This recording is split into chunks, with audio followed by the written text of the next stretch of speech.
tema já vimos e tenho que vos confessar uma coisa. Quando me foi colocado este tema para trabalhar, pura e simplesmente me veio a ideia: só sei que nada sei. E isto nós sabemos que foi Sócrates, o pai da filosofia, que mais ou menos 350 anos antes de Cristo, ele afirmou isto exatamente, e dizia ele: eu e os homens notáveis de Atenas nada sabemos, e a única diferença entre eu e eles é que eu, nada sabendo, sei que nada sei, enquanto que eles, nada sabendo, pensam que sabem muito. E dizia ainda: só sei que nada sei, e o facto de saber isso coloca-me em vantagem sobre aqueles que acham que sabem alguma coisa. Então, e nós? Nós também já sabemos tudo. Perante esta afirmação, vem-nos à mente que aqui estamos todos para alcançar um pouco mais de saber. Há diversos tipos de conhecimento. Há o conhecimento científico, um dos pilares da doutrina espírita, conhecimento religioso, filosófico e o conhecimento comum. Peço desculpa, mas isto... O contrário do conhecimento é a ignorância. E o que é a ignorância? A ignorância refere-se à falta de conhecimento, e a palavra ignorante é um adjetivo que descreve uma pessoa em estado de consciência e pode descrever indivíduos que deliberadamente ignoram ou desconsideram informações ou factos importantes, ou indivíduos que desconhecem informações ou factos importantes. Peço desculpa, mas o resto do Covid daqui a uns tempos deixou umas marcas.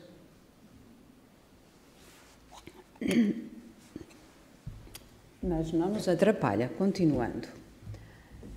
Então, ao longo da palestra, nós vamos adquirir algum conhecimento. O conhecimento pode vir depois. No final da palestra, teremos um pouco mais de informação. E isso porquê? Porque na construção do conhecimento, da nossa intelectualidade, do nosso aperfeiçoamento espiritual, existem alguns elementos intervenientes no processo.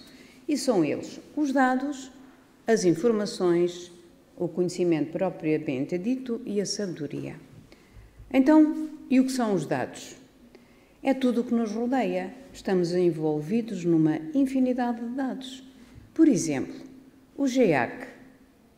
O facto dele aqui existir neste local é um dado para uns, para outros pode ser uma informação, e nós vamos ver porquê. Quando é que um dado pode ser informação?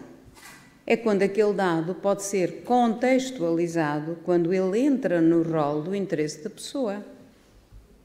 Por exemplo, hoje vamos dar muitos exemplos. Quando as pessoas passam à frente do GEAC, ali na porta, dezenas, centenas, muitas passam a pé, de autocarro, de um lado para o outro, e quantas resolvem entrar? E porquê é que isso acontece? O GEAC é o mesmo, ele está disponível para todas as pessoas, mas porquê é que algumas pessoas entram e outras não? Entram apenas aquelas que contextualizam o facto do GEAC existir no seu rol de interesses. Para outras pessoas não faz a mínima diferença. É como se o GEAC não existisse. Entendemos isso?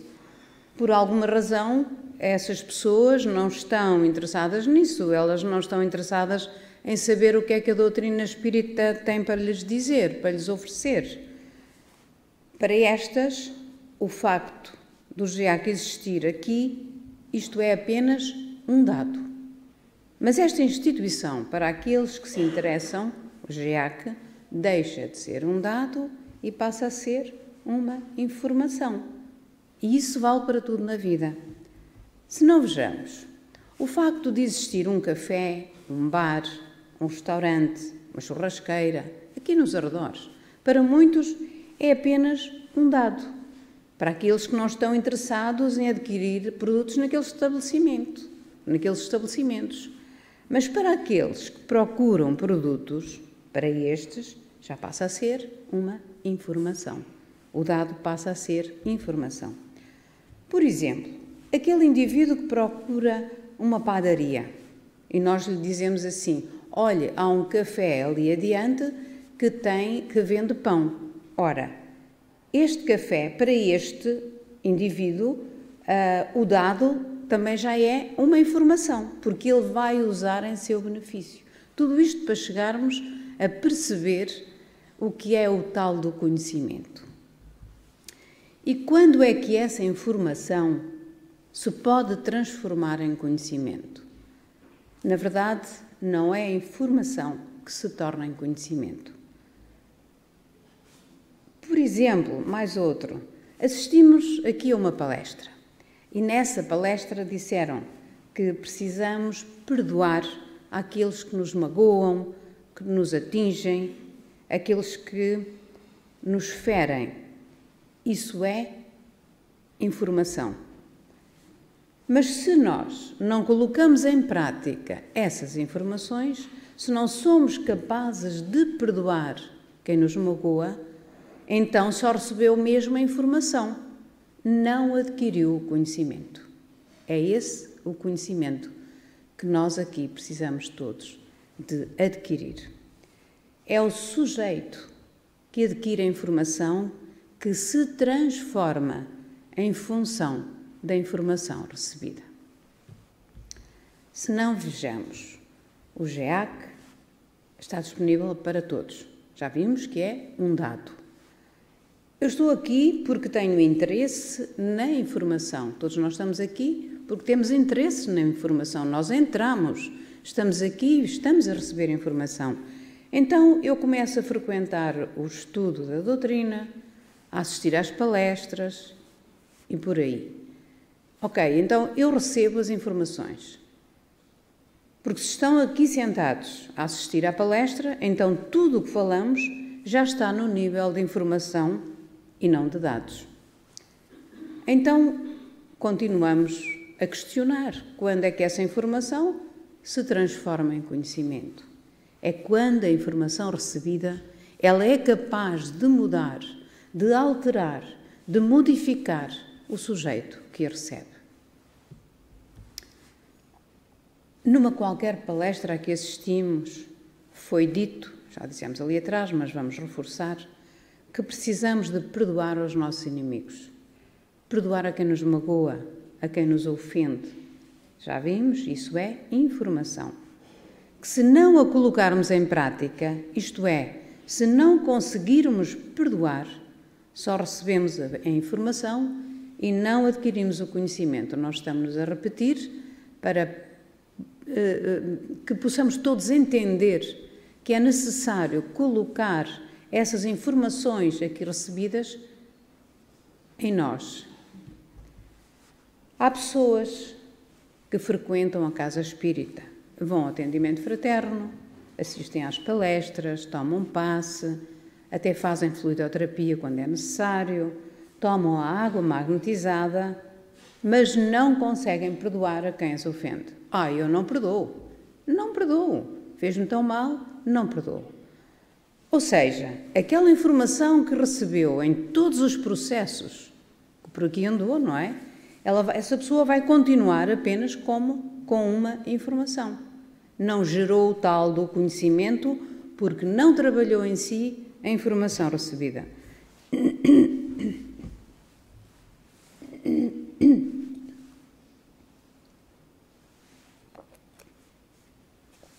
Desculpa.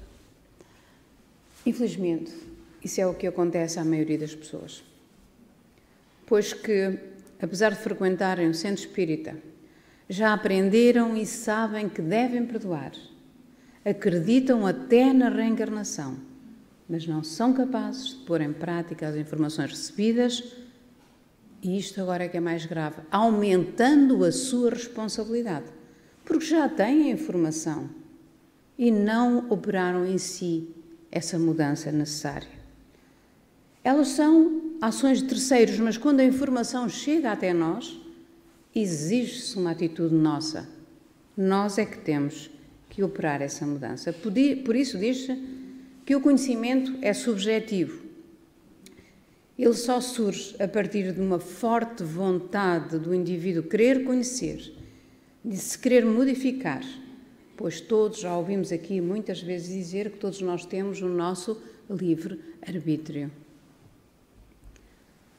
Os Evangelhos de Cristo, eles estão aí há mais de 2000 anos e eles não conseguiram ainda atingir o objetivo a que se destinam, porque é difícil seguir Jesus. E porquê? Porque a transformação interior, ela é subjetiva, é individual. Ninguém consegue mudar o outro. Se nós conseguíssemos mudar o outro, era uma maravilha em algumas situações. Por isso o conhecimento é intransferível. Aqueles que no final da palestra, ao saírem daqui, pensam que já adquiriram conhecimento, podemos dizer que, lamentavelmente, não levam conhecimento, pois só colocando em prática as informações recebidas, elas podem gerar o tal conhecimento ou não. A informação saiu da palestrante e agora passa para cada um de vós. A responsabilidade de transformar essa informação em conhecimento, pois que este só surge a partir de uma vontade firme do indivíduo que quer conhecer, que quer operar em si mesmo, essa mudança interior. Se pensarmos que quando chegámos aqui ao Centro Espírita, nós fomos ao atendimento fraterno e a irmã Leonor encaminhou-nos para o passe, para assistirmos às palestras e, quando necessária, a fluidoterapia, bebemos a água magnetizada. Ora, ao cumprirmos religiosamente as suas indicações, passado uns tempos, tudo parece ter melhorado. No entanto, há que fazer a nossa parte e essa nós não podemos deixar de fazer. Necessitamos da tal força de vontade de querer operar em nós essa mudança interior que se torna necessária para o nosso crescimento espiritual e que a nossa vida se possa pautar segundo os ensinamentos de Jesus. Nós sabemos que não é nada fácil. Mas se percebermos que estamos rodeados de espíritos que se afinizam connosco, com o nosso padrão vibratório, já todos ouvimos falar, se voltarmos a ser aquelas mesmas criaturas incapazes de colocar em prática as informações recebidas, voltará tudo ao mesmo. Agora com uma responsabilidade acrescida, pois já temos os dados e as informações. O trabalho da espiritualidade foi feito, até foram retiradas algumas energias, só que se não mudarmos a nossa atitude, se não transformarmos essa informação em conhecimento, nós voltamos ao mesmo, porque outros espíritos que se afinizam connosco vêm para nos atrapalhar. Mas de quem é culpa? É nossa, que não soubemos receber, guardar em nós aquilo tanto que nos é dado aqui. Nós esperamos muito que o outro faça por nós. Nós queremos muito, a gente vai à casa espírita, vamos lá e tudo se resolve. Pensemos nisso. No início nós fizemos referência a Sócrates, o pai da filosofia. Qual era o método de aprendizagem utilizado por Sócrates e qual o seu objetivo? Era chamado maiêutica socrática. Isto é agora só para nós termos um pouquinho mais de informação. A dialética socrática tinha como objetivo questionar as crenças habituais do seu interlocutor para posteriormente assumir a sua ignorância e buscar um conhecimento verdadeiro. O método socrático busca afastar a opinião e alcançar o conhecimento. A doutrina espírita ensina-nos, através das informações recebidas, de perguntas e a encontrarmos em nós mesmos as respostas que muitas vezes temos dificuldade em aceitar. Mais rapidamente acusamos o outro do que reconhecemos que a culpa do sucedido, em algumas situações, muitas vezes é nossa. Já agora, o que é isto de maiêutica? Maiêutica é uma palavra grega que significa dar à luz, e Sócrates fez esta relação da construção do conhecimento, o ato de parir, observando a sua mãe, que era parteira. O trabalho que precisava ser feito para que a criança nascesse era um trabalho conjunto da mãe, da criança e da parteira. Ora, nós perguntamos, e Jesus? Qual era o método que Jesus usava para esclarecer a ignorância do povo? Para responder a esta questão, lembramos uma passagem no Evangelho de São Marcos, no capítulo 3, versículos 5, que diz o seguinte: certa vez, Jesus estava rodeado de uma multidão e dele se abeirou um homem andrajoso, faminto, com uma deformidade na mão e que pediu ajuda a Jesus. E Jesus pegou na sua mão e curou-o. Jesus ofereceu àquele homem uma mão tão curada quanto a outra. O homem provavelmente até pretendia mais qualquer coisita. Ele poderia querer pão para matar a fome, poderia querer água para matar a sede, provavelmente até queria um trabalho. E Jesus ofereceu àquele homem uma mão simplesmente curada. Que lição desta passagem do Evangelho nós podemos tirar? Jesus restituiu àquele homem a capacidade de ele reconstruir a sua vida. Deu-lhe as condições, as ferramentas necessárias para que ele as usasse em seu benefício e de outrem. A mensagem que fica é que na vida nada nos vem de graça, inclusive é o conhecimento. Tudo exige esforço, tudo exige vontade de querer, determinação na busca daquilo que se quer.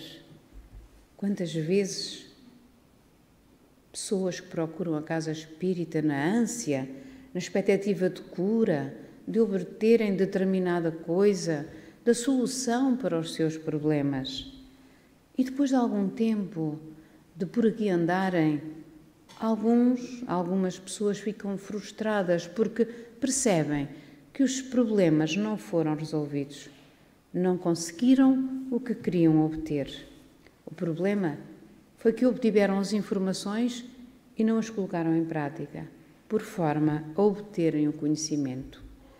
A doutrina espírita, da mesma forma que Jesus nos dá informações que precisamos para entendermos a vida, para conhecermos as leis divinas, para reconhecermos as nossas responsabilidades diante da vida.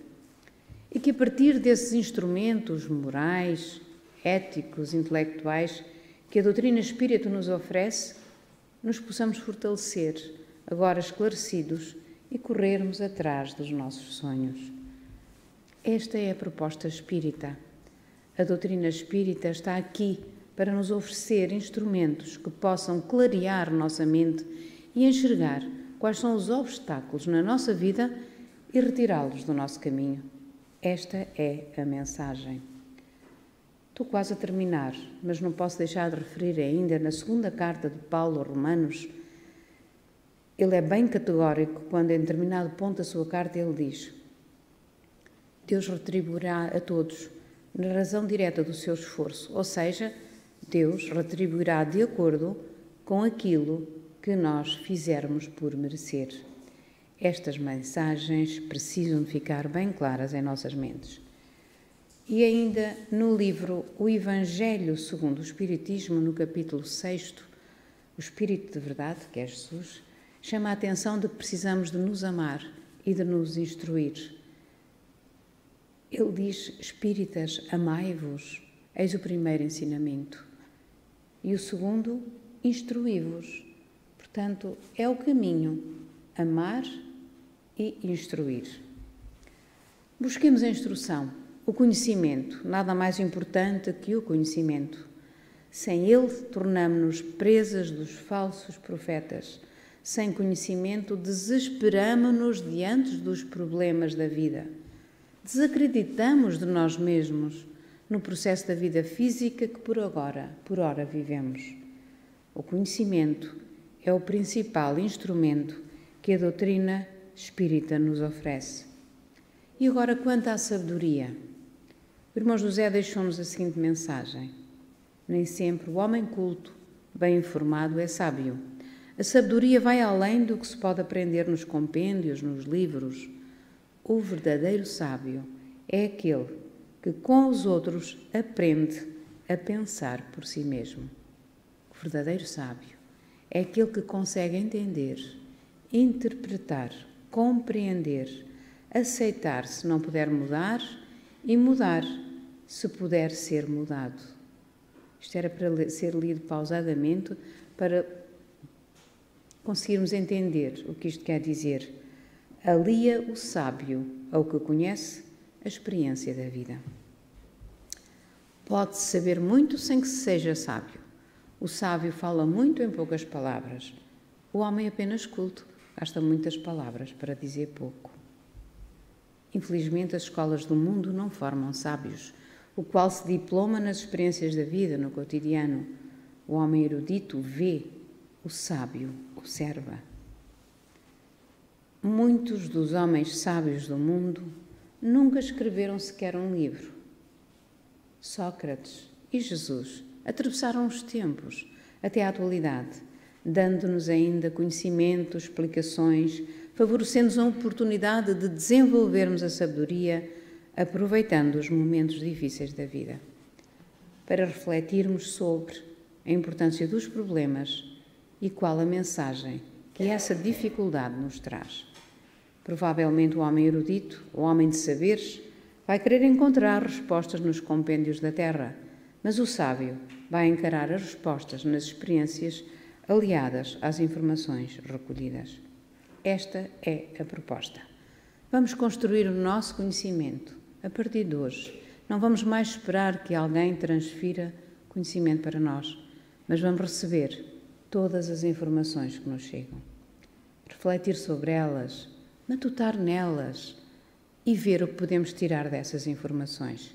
E uma vez identificado o que precisamos mudar em nós, sabermos como podem essas informações ser utilizadas na nossa vida. Diz-se que o sábio nunca repete o mesmo erro porque ele aprende à primeira. E nós, quantas vezes cometemos os mesmos erros? Quantas e quantas vezes repetimos os mesmos equívocos, os mesmos erros? Quantas reencarnações e não aprendemos? Vamos aproveitar os momentos que a doutrina espírita nos oferece para pensarmos um pouco mais nas informações que nos são oferecidas. Não precisamos mais continuar a sofrer determinadas derrotas na nossa vida. Estou quase a terminar. Não pensemos que os nossos sofrimentos, quaisquer que sejam, não pensemos em karma. Sosseguemos a nossa alma, mudemos o nosso karma. O apóstolo Pedro dizia que o amor cobre a multidão de pecados. Então, se eu quero cobrir a minha multidão de pecados, eu tenho de amar.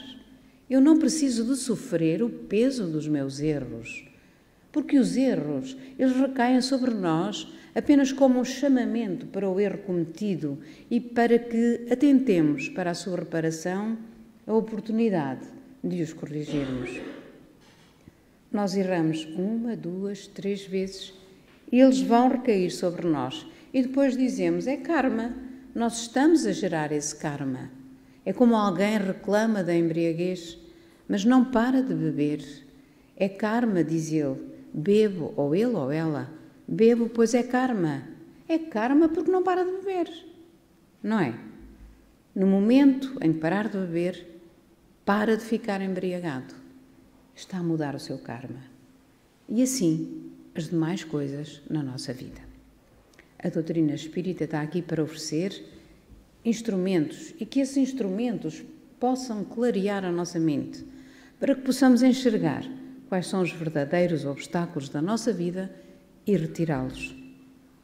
Um outro ponto na proposta de Paulo na segunda carta aos Romanos, ele é categórico que, em determinado momento, diz: Deus retribuirá a todos na razão direta do seu esforço, ou seja, Deus retribuirá a todos com aquilo que fizermos por merecer. Estas mensagens precisam de ficar bem claras em nossa mente. E depois de estudarmos e compreendermos a mensagem da doutrina espírita, certamente seremos alguém mais esclarecidos, capazes de construir uma vida em terra firme e não na areia de desilusões que a vida nos oferece. Então, a busca do conhecimento é um papel de primeira grandeza no nosso conhecimento espiritual. Sabemos tudo? Só sei que nada sei. Trabalhamos este tema com uma palestra do nosso irmão Ricardo Nório, da Comunhão Espírita de Brasília, a nossa gratidão. E a nossa gratidão também para todos que tiveram a paciência de me escutar e que possam ter recebido as informações necessárias para adquirir o tal do conhecimento. Muita paz para todos.